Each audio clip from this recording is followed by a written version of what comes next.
Welcome once again for our discussions. We earlier looked at overgeneralization, and we said that is a dangerous thing because it can lead to inaccuracies. We're now going to look at the most dangerous type of overgeneralization that we as critical thinkers need to avoid in order to successfully carry out the critical thinking process, so we can attack problems and give them the appropriate solutions. So we are discussing stereotyping as the most dangerous type of overgeneralization. So you can note it's in red. Dangerous is also in red. So the most dangerous type of overgeneralization is stereotyping.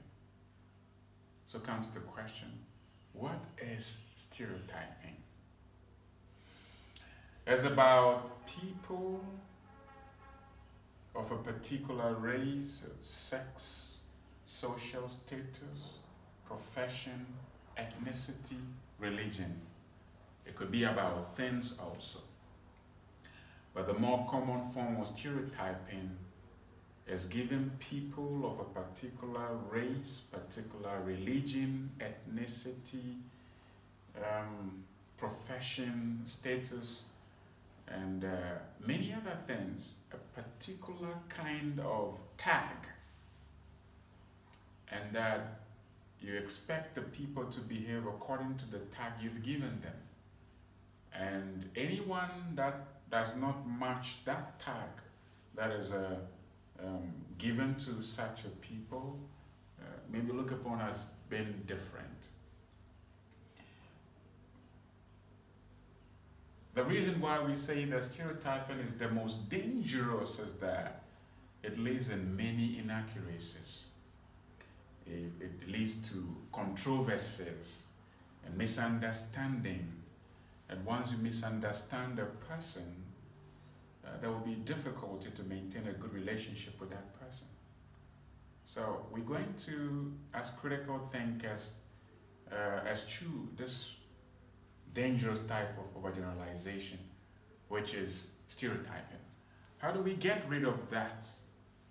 But before we get into the way of getting rid of stereotyping, which is a lot of hard work, because the seed of stereotyping might have been planted in us, watered in us, and it has grown into a big tree and borne fruits throughout our lives.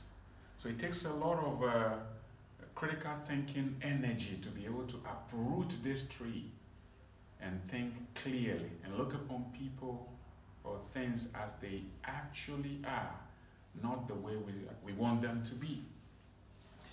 And sometimes if you wear sunglasses and you look at the cloud, it looks like the clouds have gathered for rain. But if you take the sunglasses away, then the cloud brightens.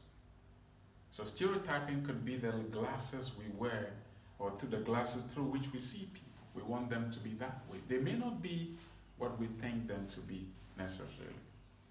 So it's about a people of a particular race, sex, social status, profession, ethnicity, religion, and etc. Many, many other things. These are just a few.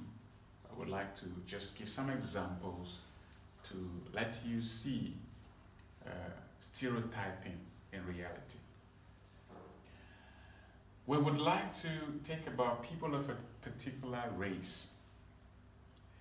Of course, born into this world called Earth, there is no doubt that you have come to hear about racism, where people of different skin colors look upon others as being inferior. That is stereotyping.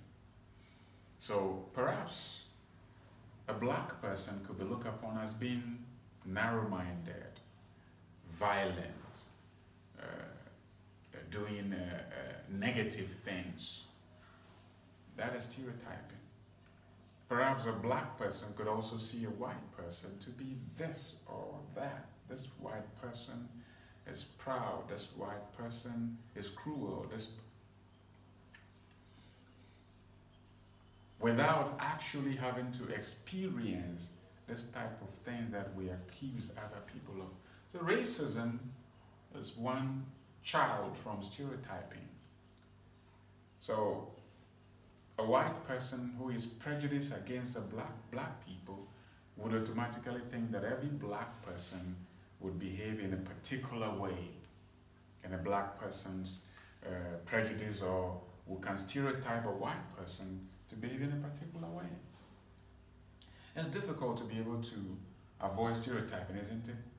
It sure is. Very difficult. So it takes a lot of thinking energy and understanding, deep understanding, evaluating things, analyzing things, to be able to know that we need to look at people the way they are. Because to be able to draw a conclusion, you need a sample, specific facts. We'll come to see that. And then we come to sex.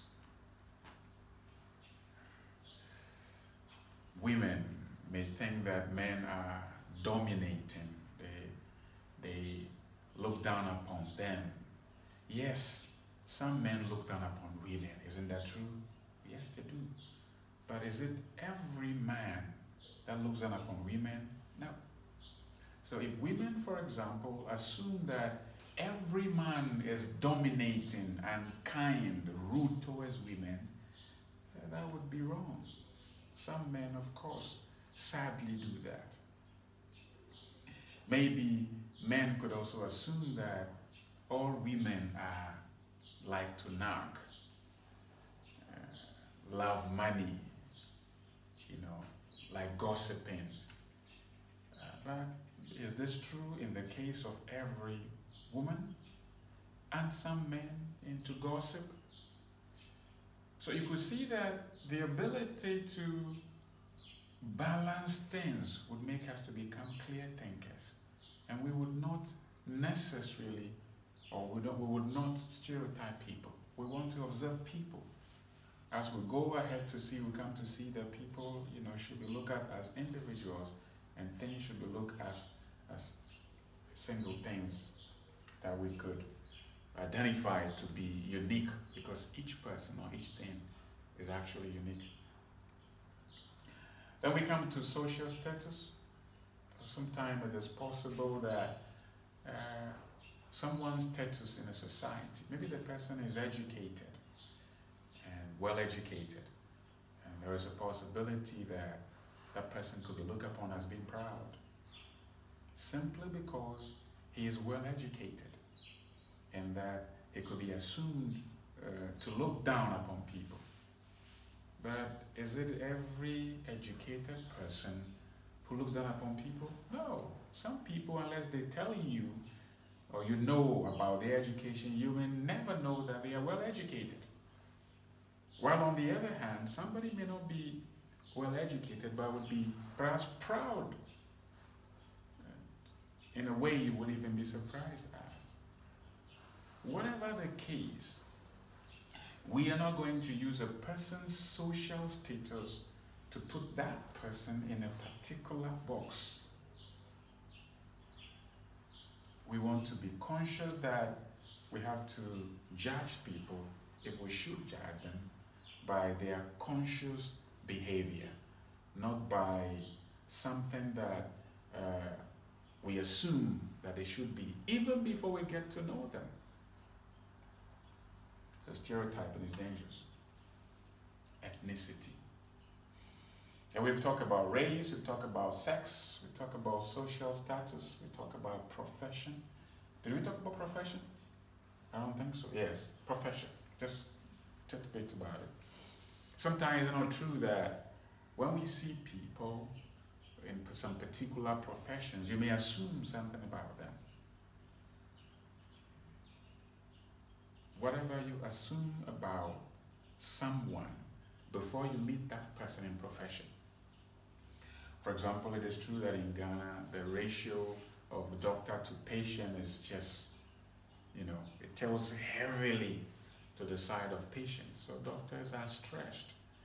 So yeah, it could be that sometimes because they are stressed, a couple of them could be rude, harsh towards some patients. There's a possibility that those patients may conclude that all doctors, for example, are harsh towards patients. Well, they may have some facts, some experiences, but you know, somebody could also meet a doctor who has time, explains things, and so we come to understand that you don't judge people before you meet them. Prejudice is a general term. The technical term is stereotyping people. And then ethnicity. This is a very important topic because all humans on earth find themselves in ethnic groups or languages, isn't it? And stereotyping can lead to misunderstandings and inaccuracies, and thereby causing the cohesion between a people to have problems, and therefore making living together with people from other ethnic groups difficult. Let's narrow to Ghana and talk about the open secrets of stereotyping. Just a few examples, and see how we as critical thinkers can kill such negative mentality so that we can be pure thinkers, open-minded, and see people the way they are. Let's talk about ethnicity in Ghana, the open secrets. Remember, we are talking about this as critical thinkers, not in attacking anybody, but talking about the open, controversial secrets that we know about, and we want to help discuss these things so that we can understand one another and live in harmony. So let's look at ethnicity. Isn't it true, for example, that the general stereotypical Ewe man, somebody from the Volta region of the country, that he or she has to be very cruel, very wicked, very difficult to deal with. And if he happens to have medicine, black magic, or power, or juju, he kills other people? Oh yes. That is an open secret. That's the stereotypical Ewe person is looked upon by some people as being very difficult to deal with, loves black magic, and if you're not careful, such a person will kill you. Now, if you think about this, so some homes, people could tell jokes about this ethnic group. People could insult their children as if they belong to that ethnic group as an insult. And some families would actually warn their children that please do not bring an Ewe man to the house. You can marry from any other ethnic group, but not somebody from the Volta region.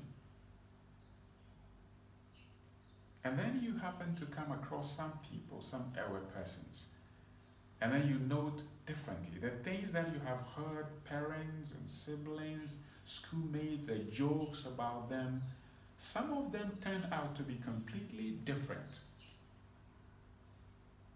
Then, in your own small way, you could be realizing that stereotyping is a dangerous thing because it puts people in a way that they may not be at all. That is just about the open secret of stereotyping about the Ebis of Ghana.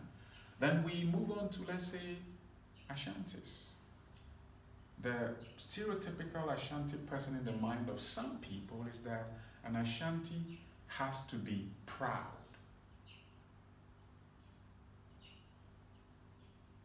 Isn't that true? Some of you may be wondering.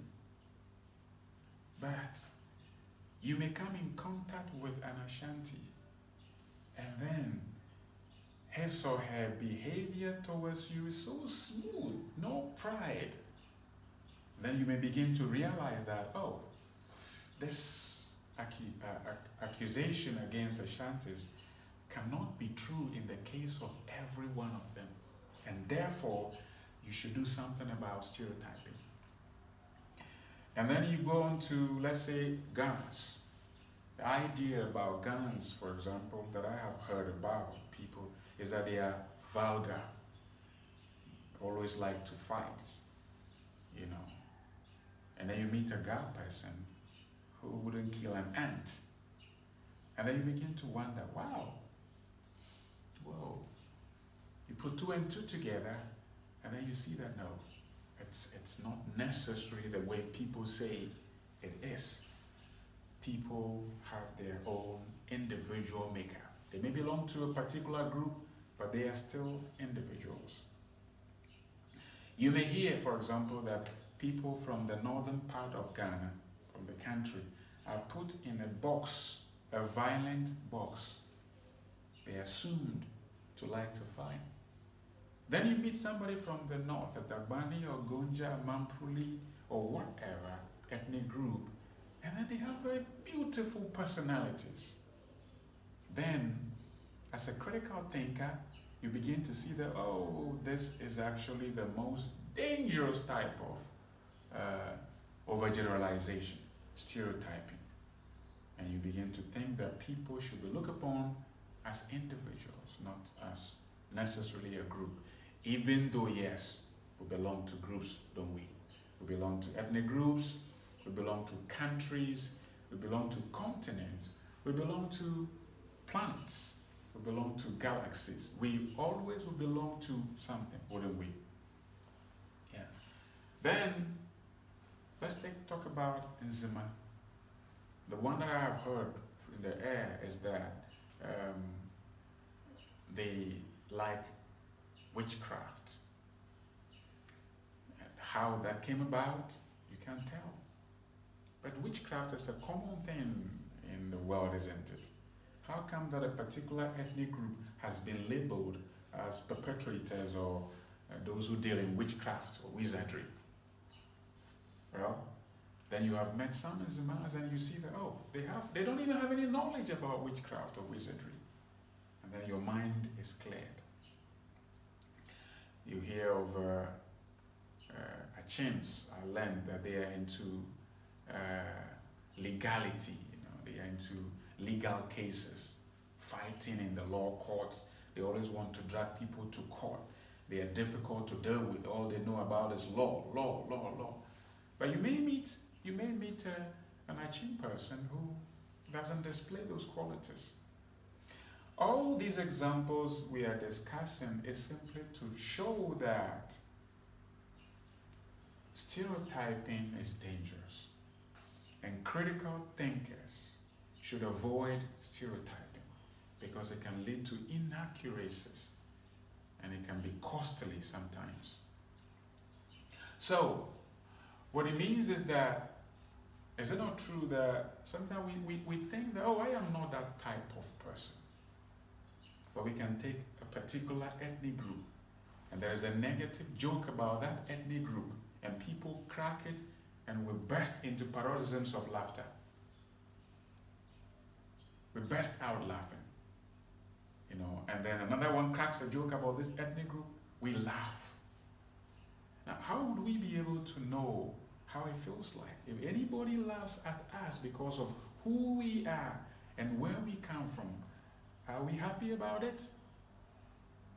We definitely aren't happy about such things. So it means that the other person will feel bad. So one of the ways to avoid this is to not to engage in anything, no matter how subtle, how small it is, that will degrade people, that will put people in a particular box. We want to avoid jokes that demean ethnic groups, that demean sex, male or female, that disgraces people's race, social status, profession, ethnicity, religion. So religion, people can be put into box. For example, it can be assumed that, oh, Christians are hypocrites. It can be assumed that, oh, Muslims are violent. And then you meet a Christian who you just fall in love with because of his or her character. Someone good to live with. You meet a Muslim so down to earth, so simple and so beautiful to live with. You meet a Hindu, and down to it, you meet a Zoroastrian, you meet people of different ethnic groups. So all we want to do is that stereotyping, you want to look at people as individuals. So these examples just show that critical thinking takes a lot of effort, and we have to be conscious on how we can avoid this pitfall of the most dangerous type of overgeneralization called stereotyping.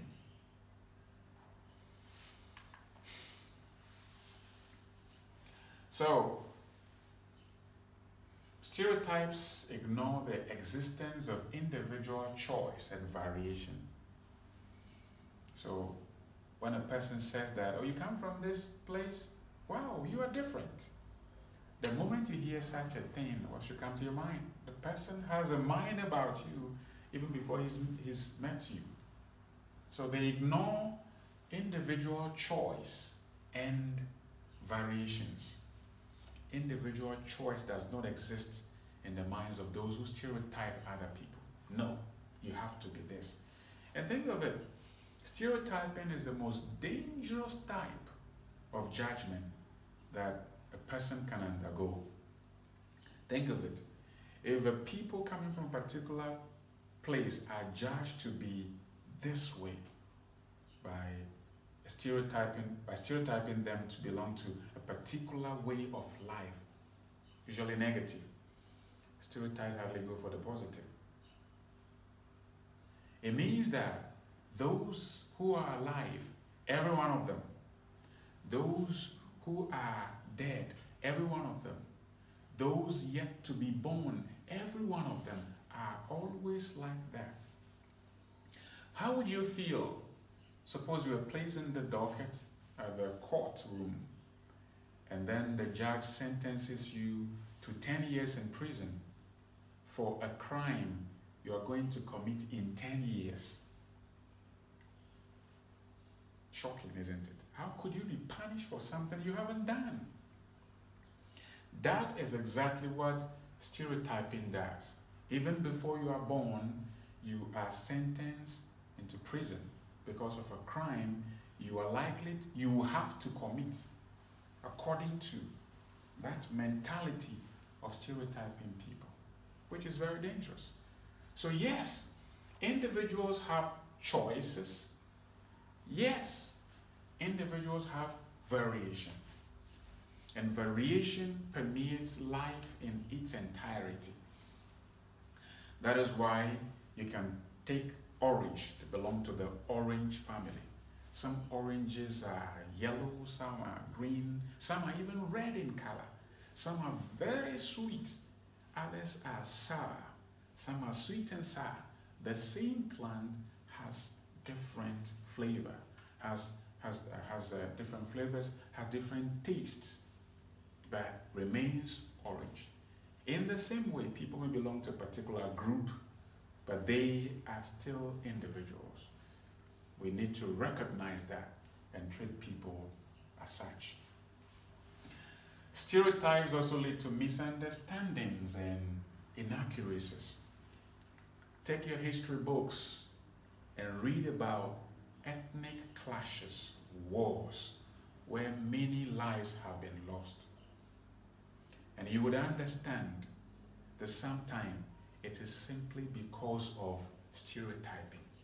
And it is so dangerous that people can stand up against one another and slaughter one another off simply because you are judged before you are born. But when people live in harmony, get to know each other, they begin to realize that at the end of the day, all of us are part of the human family, isn't it? But no doubt about it, it takes a lot of effort to be able to clear one's mind and be able to understand that such many things that perhaps we might have grown up with, the statement from people, this is what this one is, that is her, not necessarily. We would have to observe individuals, peoples, and come to a conclusion as exactly what they are. And that is what critical thinking teaches us. So what have we done in this, have we done so far regarding stereotyping? We come to see that as the most dangerous type of overgeneralization, and it's about people of particular race, sex, social status, profession, ethnicity, religion, many other things. So we can't list them. It's a tall list. And then we've also come to see that for stereotypes ignore individual choice and variation. And then we saw that it can lead to misunderstandings, and it can be very costly to the human family. So, on this note, let us realize that critical thinking is a conscious effort, that we are not going to allow what we have been fed from infancy necessarily to influence our thoughts. We will continue with the good thing that we've been taught, and we will eschew the bad ones, so that we'll come to the realization, particularly when it comes to stereotyping, that we are individuals first and foremost before we belong to groups, and that people should be judged according to their conscious behavior, not what they are likely to do or what they have already been prejudged to do. If we're able to do that successfully, it means we are taking strides towards becoming a successful critical thinkers, and people will be happy to live around us. Thank you. That ends this section.